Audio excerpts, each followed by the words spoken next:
Assalomu alaykum Narpa, assalomu alaykum Oqtosh hosilani ikki tomonlama hayratlantiraman. Qani kelamiz kamera. Assalomu alaykum Shavkatjon. Assalomu alaykum. Yaxshimisiz, charchamaysiz?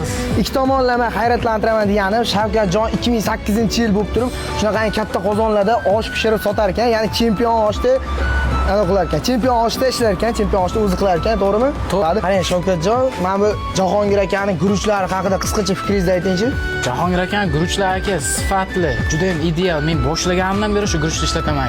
Qadrdonlar, chempion oshni sizlar ham bilasizlar, bilsanglar kommentariyaga bittadan yozib ketinglar, o'z fikringlarni. Chempion oshni hozir mana suzyapti. Ungacha men sizlarga manzilni ko'rsataman. Keling aka. Manzili mana bu tomon Oqtosh svetofordan, Oqtosh chorrahadan kelganda mana bu yog'i mana Akula Karvash. Akula moykani yonida somsalari ham, shashliklari ham, xullas hamma taomlari bor ekan. Kechqurun nechigacha ishlaysizlar? Shavkatjon? Nechigacha ishlaysizlar kechqurun? Kechqurun 10 gacha. Kechqurun 10 gacha ish bo'lar ekan, kelaverasiz.